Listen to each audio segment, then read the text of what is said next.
Welcome to मेडमॉन कैन institute. तो आज हम लोग स्टार्ट करेंगे डबल बॉन्ड से पढ़ेंगे। सिंगल बॉन्ड इसके पहले डिस्कस कर लिए, आयनिक और कोवैलेंट बॉन्ड भी डिस्कस कर चुके हैं। तो शॉर्ट नंबर 3 है ये, यहाँ पे हम लोग डबल बॉन्ड से स्टार्ट करते हैं। सबसे पहले पढ़ते हैं डबल बॉन्ड होता क्या है। डबल बॉन्ड में इलेक्ट्रॉन की शेयरिंग होती है। इलेक्ट्रॉन की शेयरिंग के लिए कितने नंबर ऑफ इलेक्ट्रॉन चाहिए होते हैं? 2 पेयर्स ऑफ इलेक्ट्रॉन्स। कितने pairs of electron? 2 pair of electron.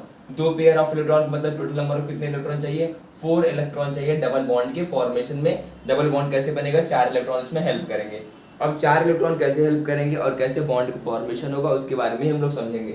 देखो क्या है डबल बॉन्ड, मतलब 2 लाइन ऐसे बनेगी डबल बॉन्ड। हमने कहा था सिंगल बॉन्ड में कितने इलेक्ट्रॉन होता है? 2 इलेक्ट्रॉन होता है। समझ लो एक तरीके से, एक यहाँ पे हो गया, एक यहाँ पे हो गया। तो डबल बॉन्ड में कितने नंबर ऑफ इलेक्ट्रॉन हुए? 4 इलेक्ट्रॉन। ठीक है, आसान तरीका समझने का। ये डबल बॉन्ड मतलब कितने इलेक्ट्रॉन होंगे इसमें? 4 इलेक्ट्रॉन्स आएंगे। चलो अब देखते हैं कौन कौन से मॉलिक्यूल्स डबल बॉन्ड फॉर्मेशन करते हैं। सबसे पहले आता है oxygen molecule. Oxygen molecule, oxygen molecule क्या होता है? O2, जिसको हम बोलते हैं O2 हो गया ऑक्सीजन मॉलिक्यूल। अब ऑक्सीजन में देखो डबल बॉन्ड कैसे बनेगा। सबसे पहले ऑक्सीजन बताओ एटॉमिक नंबर कितना होता है? 8। अरेंजमेंट क्या होता है? 2,6। 2 इलेक्ट्रॉन इसको चाहिए। तो अगर 2 इलेक्ट्रॉन चाहिए, इसका हम लोग बनाना चाहें इलेक्ट्रॉनिक डॉट स्ट्रक्चर, तो कैसे बनेगा? 1 2 3 4 5 एंड 6। दूसरा वाला कैसे बनेगा? 1 2 3 4 5 एंड 6 हो गया। ठीक है, अब इलेक्ट्रॉन इनके बीच में शेयर होगा, थोड़ा सा डिस्टेंस रखते हैं, इससे आसानी से हम लोग इसको रिप्रेजेंट कर सकें। अब क्या करेंगे, ये इससे 2 इलेक्ट्रॉन शेयर करेगा। ठीक है, ये इसका 2 इलेक्ट्रॉन शेयर हो गया इसके साथ। ये इसका 2 इलेक्ट्रॉन क्या करेगा? शेयर करेगा। दोनों ऑक्सीजन क्या कि एक दूसरे के साथ 2-2 electron share, means 4 electron total share हुए। मीन्स कह सकते हैं 2 पेयर ऑफ इलेक्ट्रॉन शेयर हुआ है। अब यहाँ पे 2 पेयर ऑफ इलेक्ट्रॉन, देखो यहाँ पे क्या होगा, ये इसके साथ एक बॉन्ड बना लेगा, 2 इलेक्ट्रॉन मिलकर एक बॉन्ड बना लेगा। ये 2 इलेक्ट्रॉन मिलकर के एक बॉन्ड फॉर्म करेंगे। मींस ऑक्सीजन ऑक्सीजन के बीच में कौन सा बॉन्ड होता है? डबल बॉन्ड होता है। देखो समझ में आ गया। मींस वैलेंसी के बेसिस हम लोग डिफाइन करते हैं कि वहां पे सिंगल बॉन्ड होगा या फिर डबल बॉन्ड होगा। नेक्स्ट कार्बन डाइऑक्साइड के बारे में जानते हैं। ठीक है, बिल्कुल जानते हैं आप लोग। CO2 जिसको हम बोलते हैं carbon dioxide. Carbon dioxide that is CO2। CO2 के बारे में हम लोग बात करेंगे। कार्बन में वैलेंस इलेक्ट्रॉन कितना होता है? 4 इलेक्ट्रॉन होते हैं वैलेंस इलेक्ट्रॉन में। ठीक है, ऑक्सीजन के पास कितना होता है वैलेंस इलेक्ट्रॉन? 6 होता है। 1 2 3 4 5 एंड 6। अब ऑक्सीजन को 2 इलेक्ट्रॉन चाहिए, इसको 4 इलेक्ट्रॉन अपना क्या करना है? बॉन्ड फॉर्म करना है इसके साथ। अब क्या करेंगे, दोनों एक दूसरे के साथ इलेक्ट्रॉन शेयर करते हैं। ट्रांसफर तो कोई कर नहीं सकता। इसको 4 इलेक्ट्रॉन चाहिए, इसको 2 इलेक्ट्रॉन चाहिए। ये क्या करेगा, 2 मोल ऑफ ऑक्सीजन अगर इसके साथ कंबाइन कर जाएगा तो क्या फॉर्म होगा? CO2 बन जाएगा आसानी से। ठीक है, अब देखो CO2 बनने के लिए किस तरीके से ऑक्सीजन कार्बन के साथ कंबाइंड होता है, देखना कैसे। हमने यहाँ पे क्या लिख दिया? कार्बन, कार्बन हो गया यहाँ पे। ठीक है, अब देखो इसकी बॉन्डिंग शिफ्ट कराते हैं, बॉन्डिंग बनाते हैं। मीन्स कार्बन के पास कितना इलेक्ट्रॉन था? 1 2 3 और 4 इलेक्ट्रॉन था इसके पास वैलेंस इलेक्ट्रॉन। ऑक्सीजन को 2 इलेक्ट्रॉन चाहिए। एक जो ऑक्सीजन है वो इधर से 2 इलेक्ट्रॉन ले लेगा, 1 इलेक्ट्रॉन इधर से ले लेगा। लेगा नहीं मीन्स मतलब शेयर हो जाएगा इलेक्ट्रॉन यहाँ पे। ये ऑक्सीजन यहाँ का हो गया। ठीक है, इसके पास 1 2 3 4 5 6 7 और 8 हो गया कि नहीं हो गया? इस तरीके से बॉन्डिंग कंप्लीट होगी। समझने के लिए इसको यहाँ पे बना दो। बॉन्डिंग अभी हम लोग शो करेंगे ना, तो इससे समझ में आसान आएगा। ये देखो यहाँ पे हो गया, ये वाला ऑक्सीजन यहाँ पे हो गया। ये 2 इलेक्ट्रॉन यहाँ पे, 2 इलेक्ट्रॉन यहाँ पे और 2 इलेक्ट्रॉन यहाँ पे। अगर हम बात करते हैं बॉन्डिंग की तो क्या होगा? इस तरीके से बॉन्डिंग होगी। ये देखो इस तरीके से बॉन्डिंग। इसके पास कितना इलेक्ट्रॉन? 1 2 3 4 5 6 7 8 हो गया। इसके पास कितना हो गया? 8 इलेक्ट्रॉन हो गया। इस कार्बन के पास कितना इलेक्ट्रॉन हो गया? 8 इलेक्ट्रॉन। देखो 4 इधर हो गया, 4 इधर। मीन्स इस कार्बन के पास भी 8 इलेक्ट्रॉन कंप्लीट हो गया। मीन्स सभी क्या हो गए? बैलेंस हो गए। अब देखो बॉन्ड कैसे, देखो यहाँ इनके बीच में एक सिंगल बॉन्ड, इनके बीच में सिंगल बॉन्ड, डबल बॉन्ड हो गया। ये डबल बॉन्ड हो गया। ठीक है, ऑक्सीजन मीन्स इस तरीके से बनता है। कार्बन बीच में रहेगा और साइड साइड में 2 ऑक्सीजन क्या रहेंगे? इस तरीके से अलाइन रहेंगे। तो आगे आगे समझ में किस तरीके से कार्बन डाइऑक्साइड फॉर्म होता है। ठीक है, double double bonded oxygen carbon के साथ अटैच रहते हैं। नेक्स्ट अगला एग्जांपल लेते हैं हम लोग इथीन का। एग्जांपल समझ में आ जाएगा किस तरीके से इलेक्ट्रॉन बॉन्डिंग हो रही है। Next second one is C2H4। C2H4 इसको हम लोग क्या बोलते हैं? इथीन। इथीन में क्या हुआ? 2 कार्बन है, 4 हाइड्रोजन कंबाइन होंगे। ठीक है, 2 कार्बन बना दो, कार्बन हो गया। आउटर मोस्ट में कितना इलेक्ट्रॉन होगा? 4 इलेक्ट्रॉन होगा। इस तरीके से लोग एक साथ बनाते हैं। कार्बन कार्बन हो गया, आपस में 4 इलेक्ट्रॉन अटैच करना है। 1 इलेक्ट्रॉन इसको पेयर यहाँ बनाओ, 1 पेयर यहाँ पे। क्योंकि जो हाइड्रोजन होता है उसको सिर्फ एक और इलेक्ट्रॉन चाहिए होता है बाकी एक इलेक्ट्रॉन इसके पास होता है, उसको टोटल 2 इलेक्ट्रॉन चाहिए। तो हाइड्रोजन क्या होगा, एक हाइड्रोजन यहाँ पे अटैच हो गया इसके साथ, यहाँ से एक बॉन्डिंग फॉर्म हो गई, यहाँ पे हाइड्रोजन अटैच हो गया, यहाँ पे हाइड्रोजन अटैच हो गया, तो चारों हाइड्रोजन कंप्लीट हो गया, एक एक इलेक्ट्रॉन देकर के हाइड्रोजन के पास 2 इलेक्ट्रॉन हो गया। ठीक है, अब बचा इसके बीच में कार्बन के पास वैलेंसी कितनी होती है, 4 इलेक्ट्रॉन, 2 इलेक्ट्रॉन यहाँ पे हो गया और बाकी 2 इलेक्ट्रॉन यहाँ पे होता है इसका। तो ये सिंगल सिंगल बॉन्ड करके डबल बॉन्ड बन जाता है कार्बन कार्बन के बीच में, और हाइड्रोजन और कार्बन के बीच में सिंगल सिंगल बॉन्ड एग्जिस्ट करता है। इस तरीके से बनता है इथीन का स्ट्रक्चर। आगे समझ में, डबल बॉन्ड हो गया, सिंगल सिंगल बॉन्ड में हाइड्रोजन अटैच है, दिस इज C2H4। तो इस तरीके से डबल बॉन्ड का फॉर्मेशन होता है। एग्जांपल देख लिए। Next we move on triple bond.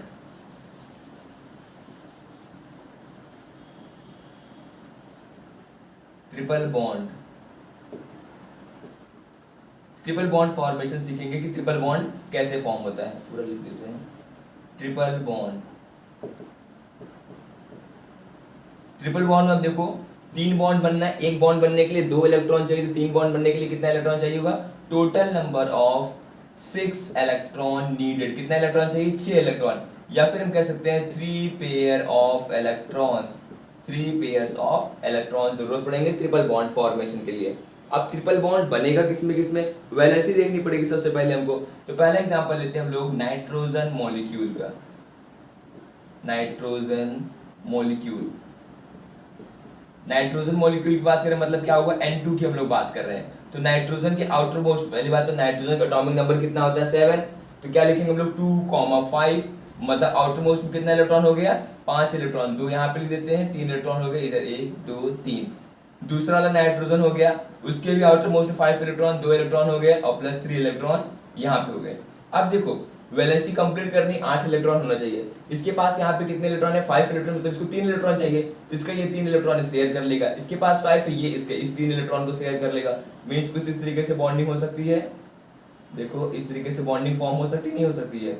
अब इसका देखो 1 2 3 4 5 6 7 8, इसका देखते 1 2 3 4 5 6 7 8, और इसके बीच में ट्रिपल बॉन्ड बन जाएगा। मीन्स नाइट्रोजन नाइट्रोजन के साथ कंबाइन करेगा तो बीच में कौन सा होगा, ट्रिपल बॉन्ड बनता है, इसलिए N2 मॉलिक्यूल्स में ट्रिपल बॉन्ड पाया जाता है। आगे समझ में। नेक्स्ट एक और एग्जांपल लेते हैं हम लोग इथाइन का, second one in this ethyne. Ethyne क्या होता है, C2H4, C2H4 क्या होता है, C2H2, C2H4 तो इथीन था ना, इथाइन, C2H2। अब C2H2 में क्या होगा, कार्बन होगा, 2 कार्बन होंगे, एक कार्बन ये हो गया, दूसरा कार्बन ये हो गया। अब कार्बन के साथ क्या करना है हमको, इस तरीके से देखो 4 होते हैं इसके पास टोटली, 1 2 3 यहाँ हो गया, चौथा यहाँ पे लगा दिया हमने, ठीक है, चौथा बगल में लगा देते हैं, यहाँ पे चौथा इलेक्ट्रॉन हो गया, वैलेंस इलेक्ट्रॉन। हाइड्रोजन आएगा, इसके साथ कंबाइन करके यहाँ सिंगल बॉन्ड बन जाएगा।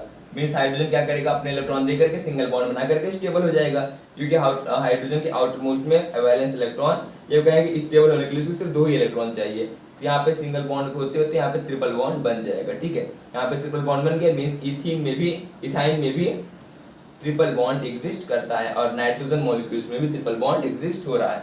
मीन्स जहाँ कहीं भी 6 इलेक्ट्रॉन शेयर होंगे या फिर 3 पेयर्स ऑफ इलेक्ट्रॉन शेयर होंगे, वहाँ पे ट्रिपल बॉन्ड फॉर्म होगा। आगे समझ में, ठीक है। कोवेलेंट बॉन्ड के बारे में हम लोग पढ़ चुके हैं। नेक्स्ट अब हम लोग आते हैं प्रॉपर्टीज के बारे में। आयनिक बॉन्ड भी पढ़ चुके हैं, कोवेलेंट बॉन्ड भी पढ़ चुके हैं, तो अब आयनिक प्रॉपर्टीज देखते हैं कि आयनिक बॉन्ड फॉर्मेशन की क्या क्या प्रॉपर्टीज होती हैं।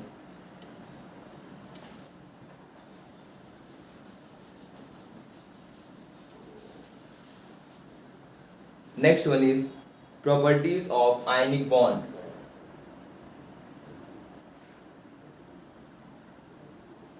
Properties of ionic bond. Ionic bond की क्या क्या प्रॉपर्टीज होती हैं। सबसे पहले अगर हम लोग प्रॉपर्टीज की बात करें तो ये क्रिस्टलाइन सॉलिड होता है, मींस इसका शेप एंड साइज होता है वो फिक्स्ड होता है। These are crystalline solid because their shape and size are fixed and never be changed. Change नहीं होता है, एक फिक्स्ड फॉर्म में रहते हैं क्योंकि अपोजिटली चार्ज रहते हैं, और अपोजिट चार्ज अगर आपस में कंबाइंड रहेंगे तो स्ट्रॉन्ग बॉन्ड फॉर्म होता है। अगर स्ट्रॉन्ग बॉन्ड फॉर्म हो रहा है तो वो फिक्स्ड शेप और साइज में एग्जिस्ट करेंगे। ठीक है, मींस क्रिस्टल स्ट्रक्चर होता है। आयनिक बॉन्ड की हाई मेल्टिंग और बॉइलिंग पॉइंट होती है, high melting and high melting point and boiling point. High melting और बॉइलिंग पॉइंट कब होगा, क्योंकि इनके बीच में कैसा बॉन्ड है, स्ट्रॉन्ग बॉन्ड। अगर इनके बीच में स्ट्रॉन्ग बॉन्ड है तो मेल्टिंग और बॉइलिंग पॉइंट भी क्या होगा, बहुत ज्यादा होगा, ठीक है। इसलिए क्रिस्टल का भी फॉर्मेशन करते हैं। वाटर सॉल्युबल होते हैं, लेकिन कुछ ऑर्गेनिक कंपाउंड जैसे ईथर हो गया, एसीटोन हो गया, अल्कोहल हो गया, बेंजीन हो गया, केरोसिन हो गया, कार्बन डाइसल्फाइड हो गया, कार्बन टेट्राक्लोराइड हो गए, ये सब सॉल्युबल नहीं होते हैं, ठीक है, इनसॉल्युबल होते हैं। नेक्स्ट, आयनिक बॉन्ड क्या कंडक्ट करेगा electricity, yes it will conduct electricity.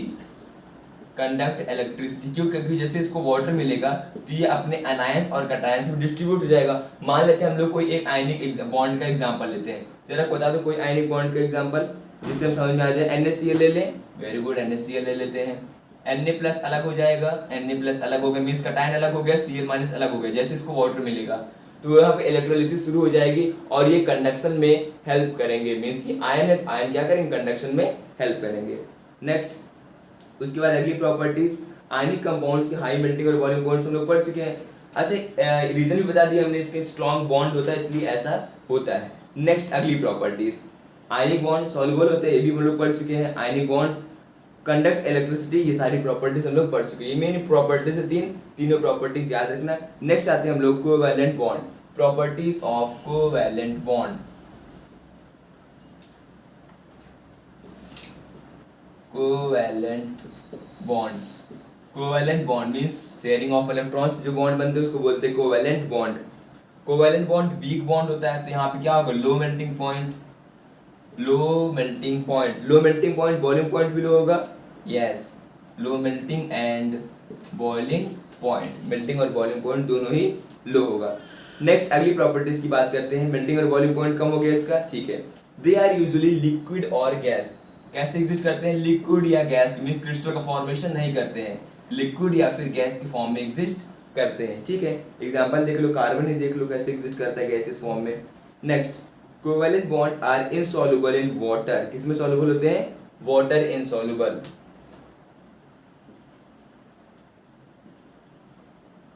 Insoluble in water.